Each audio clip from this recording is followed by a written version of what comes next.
thanks for watching. COVID-19 beliefs are at the center of a child custody battle in Windsor, a family law case considering beliefs and behaviors that could affect future custody battles.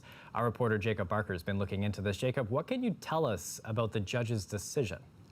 Well, the decision was put out in late January in writing by Superior Court Justice George King. The mother was seeking sole custody, at least on an interim basis, and the father wanted greater access to his kids. The judge ruled against the father, citing the man's behavior related to his fervent anti-masking beliefs and his belief that COVID-19 is a hoax. The man in question takes part in demonstrations against COVID-19 restrictions, but we are not naming him to protect the identity of his children. The decision points out public statements the man has made about flouting health restrictions such as masking and social distancing. The judge made it clear the man is free to believe what he wants, but the issue is that those beliefs mean the man wouldn't take appropriate actions to keep his children safe from COVID-19.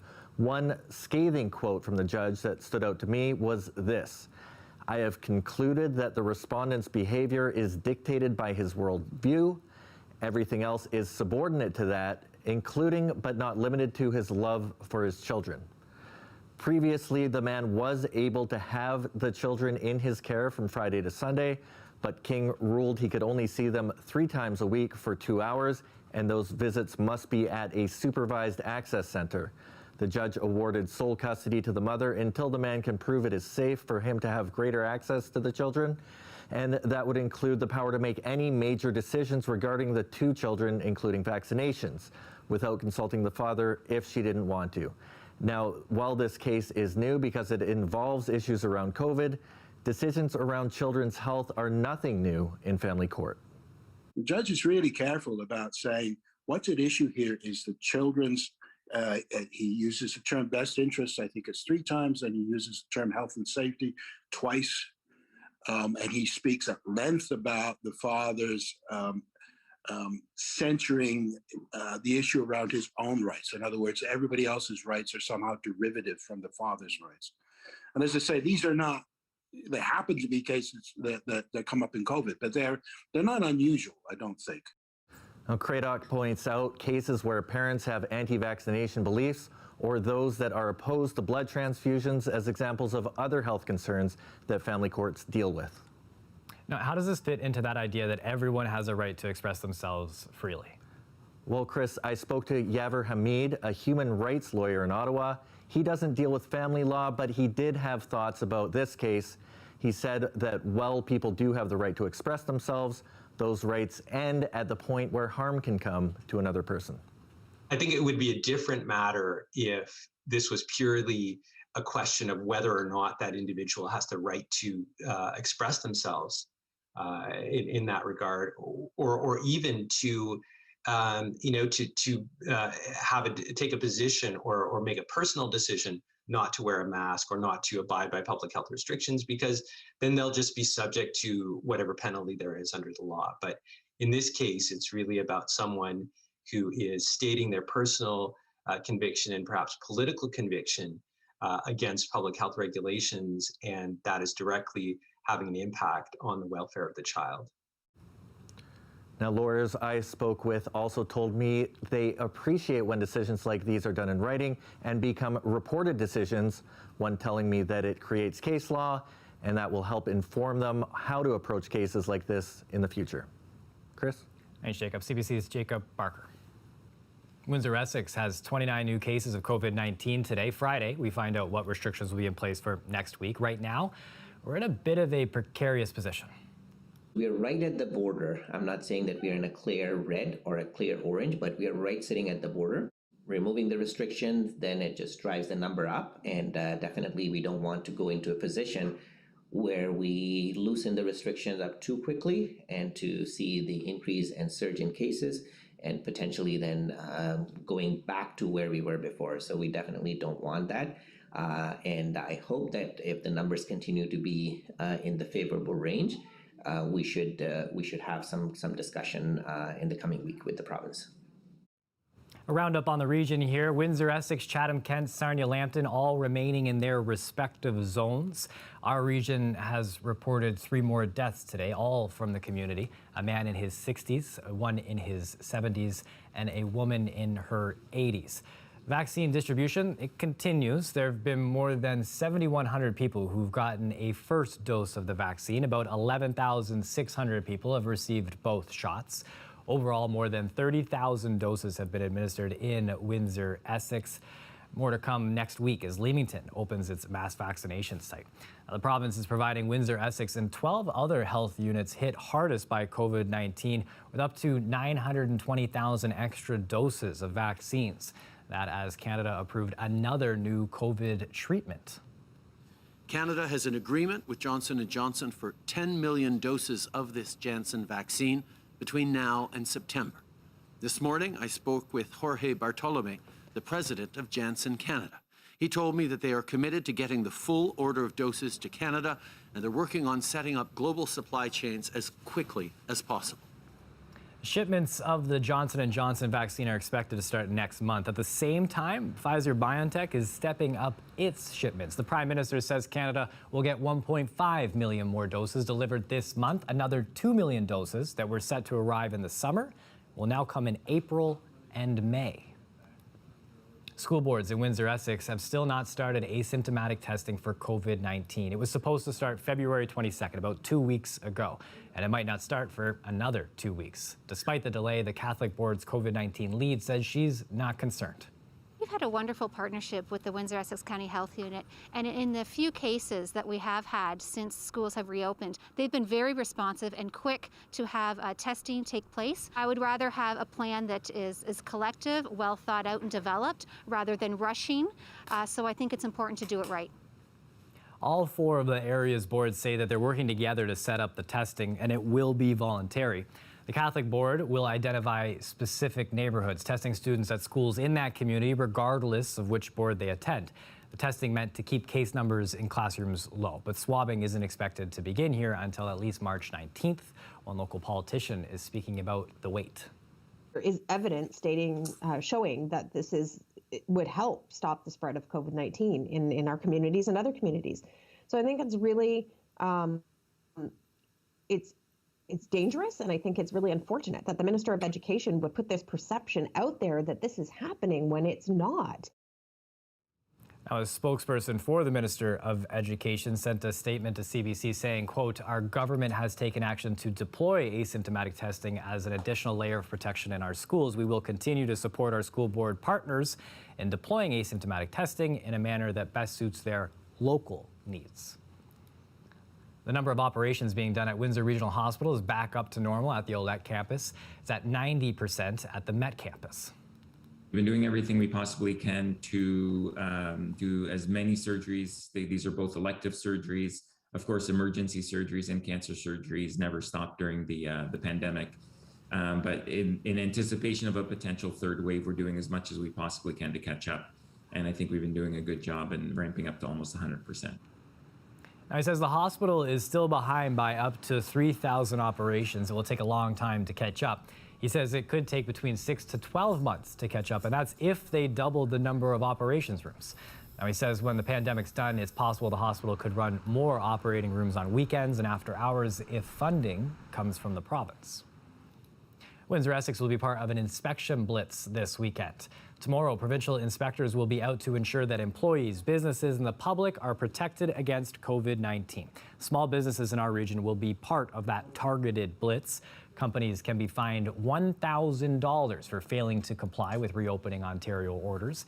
Individuals, including employees and patrons, can also be fined $750 for failing to comply with orders under those acts. More serious offenses can provide fines up to $500,000 with a potential for jail time. We've heard it many times. Windsor has an affordable real estate market, but how affordable is it for those who live in Windsor? As CBC's Katerina Georgieva reports, some who could have afforded to buy in the past are now out of luck. Windsor's got a reputation for being affordable, but how affordable is it?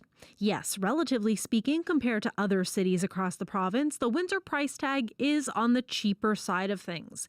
But Windsor prices are skyrocketing, with average prices over the last couple months about 30% higher than same time last year, which has some feeling shut out of the market.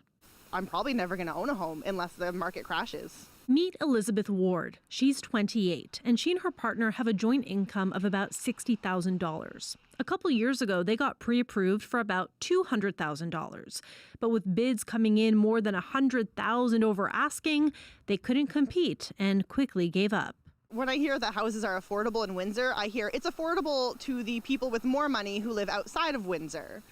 Not affordable for the people who live here. It's affordable for those selling, not affordable for those buying. So is it true? Are Windsorites not making enough money to compete? According to the most recent census data, the average income for full-time workers in Windsor at the time was about $65,000, higher than London or Hamilton, but about $14,000 less than the Toronto average. So what can that get you? According to a local mortgage broker, a $65,000 income could get you a $300,000 mortgage. But look at this. In January, out of 437 homes sold that month, just 15% of them sold for less than $300,000. And if you make even less than the average income, it could be even more difficult. The $40,000 income person now is really giving up on purchasing a home here unless they have a co-signer or more of a down payment. The market is exploding. This broker of record says some houses are going for $100,000 or even more than $200,000 over asking. And anecdotally, she says most buyers are from out of town who might have an economic advantage. Chen says some young professionals in Windsor are giving up, but she says it's still possible to buy if you lower your expectations, which some struggle to do. They were like, Maggie, my parents told us that, with $450,000, you should be able to buy 1,500 square feet, race ranch, single family in South Windsor. I was like, yes, but maybe 5 years ago. I think if something around $300,000 is still, it's not like it's not possible, it's still possible. However, if that is your affordability, your budget, you might have to act fast. Or the only option is to rent and leave that dream behind a little bit. For Ward, she's keeping an eye on the market, but it's feeling hopeless. Very discouraging. I get very upset and overwhelmed by it pretty often. She's just hoping for the bubble to burst, but Chen doesn't see that happening anytime soon. Absolutely not. We are still catching up. Leaving some worried that if they don't get in now, they might miss the boat altogether. Katerina Georgieva, CBC News, Windsor. Ontario is changing the vaccination timeline. Everyone 60 and older and those with health risk factors should receive a first shot by June 20th. Lorenda Redikoff has the details.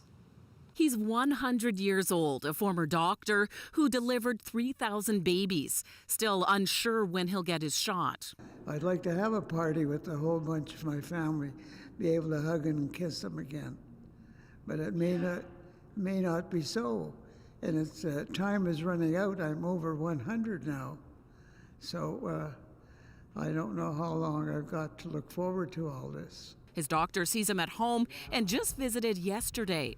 He asked her, doctor, when am I getting a vaccine? And she had no answer for him, which we find very disheartening, very scary. What happens to the 90 and 100-year-old people like my dad that are shut-ins, that are at home, that don't have the capabilities of getting out, standing in lines? Today, the province announced its latest timeline. People over 80 are supposed to have their first dose by the end of the month. Primary care providers will be among those giving the vaccines, but there were few details. It's still unclear how family doctors, how primary care providers will be involved. The man leading the rollout wants to compress today's timeline much more. I want to actually challenge us even further, and I want to say by the first day of summer, we want to have vaccine supply dependent. We want to have a first needle in the arms of every person in Ontario who is eligible for the vaccine and who wants to get it. That means everyone 18 and up. Today's timeline has a similar date just for phase 2. Eligible people there include anyone 60 to 79 or with risk factors. That includes many health conditions. Also, people who live or work in congregate settings, those who can't work from home, and people in hotspot communities.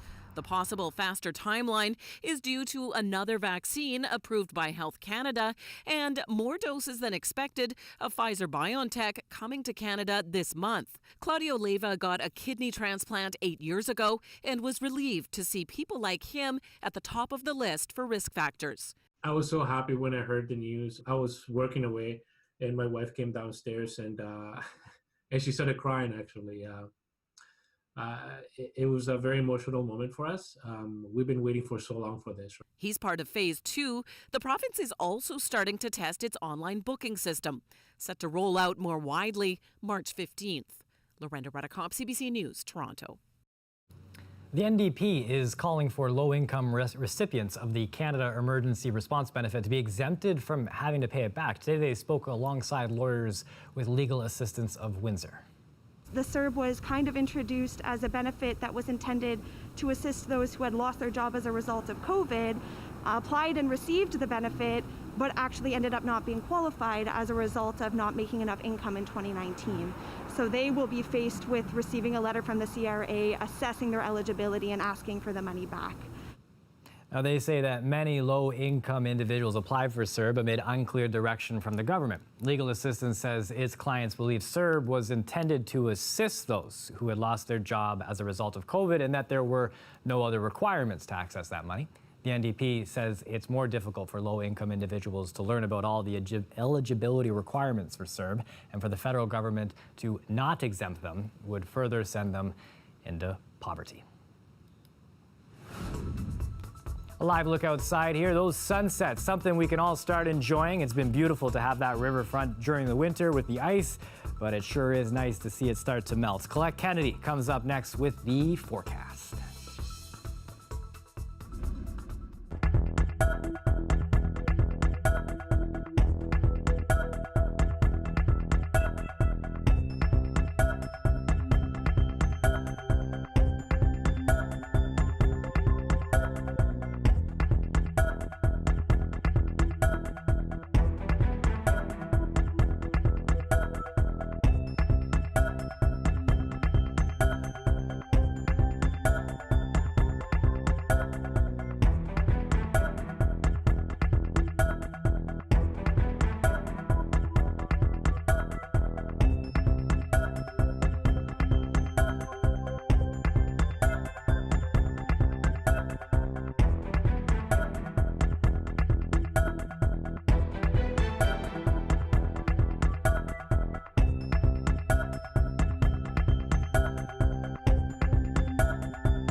One of Canada's most beloved hockey figures has died. Walter Gretzky, father of Wayne Gretzky, died Thursday at age 82. For the last several years, Walter Gretzky had been battling Parkinson's disease and a number of other health issues. The father, like so many others, built a backyard rink for his kids, became the embodiment of hockey parents across the country, often called Canada's hockey dad. We bring in Colette Kennedy now. Colette, you had the honor, you spent some time with Walt. I did have that opportunity to meet him and spend a little time with him, and all the stories we keep hearing are about his generosity, and I can testify to that because this is what happened for me. So a friend of mine co-wrote the book with Glenn Gretzky that's called Great. It's a kid's book really about being just the best person that you can be, even if you can't be the great one. And the dad in the book is Wally. It's Walter Gretzky is the main character. So for the book launch, I was invited by my friend. I was there, got to meet Mr. Gretzky, and the book is phenomenal. But I got a copy. We were there kind of near the end. I had it signed to my goddaughter, so to Ella, best wishes, Walter Gretzky, for her 6th birthday. But this is where that generosity came in. I didn't want to keep him too long or take up too much of his time. And he's like, isn't there somebody else you want an autograph for? Are you sure there's not somebody? And I'm like, well, my mom's a fan. I mean, she would really appreciate that. So he pulls out a little notepad that he's got there, and he's like, what's her name? And he writes to Marilyn, best wishes always, W. Gretzky. But it didn't end there, Chris. He wouldn't let me go. I was like, well, I guess my dad really is, but I don't want to bother. He's like, no, come on, who else? Who else? I walked away with a stack. I got one for my dad, my nephew, myself. Wow. Because he just loved people, and he was so generous with his time, and he wanted to make people happy. And it was a wonderful experience, and it's a wonderful memory, and certainly, as you can imagine, we're all thinking of the family tonight. What a loss there. All right, let's give you a little bit about your weather here and fit that in too. Temperature right now, 3 degrees, 1. Does your race affect your home value? And you are the owner? Yeah. Testing home appraisers. 1 house, 3 homeowners. I bet your appraisal comes back really low. A special marketplace hidden camera investigation. Tonight at 8. All the stories you want. Completely free. The magic word. Let's go! Opening an RBC account is easier than you think. So easy that you can sign up with an advisor or online and set up bill payments simply by taking a picture. Switch to RBC and get $300. Hey guys, shake up your routine with the new Activia Probiotic Smoothie. A drinkable yogurt with no added sugar, delicious fruits, veggies, and seeds, and always 1 billion active probiotics that contribute to a healthy gut flora. Meet the new Activia Probiotic Smoothie. For Canadians, waiting for a guide dog literally brings life to a standstill. And right now, here in Canada, we are facing the most severe shortage of guide dogs in our country's history. Make no mistake, this is a crisis. CNIB Guide Dogs, which relies fully on the support of the public, has launched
received calls from Saskatchewan, Manitoba, and also Nova Scotia, which have their own sugars shacks, but people heard the name Ruscombe and it's familiar to them. They know Comber, so they say, we can't believe you're in Essex County. Can you send us some to taste?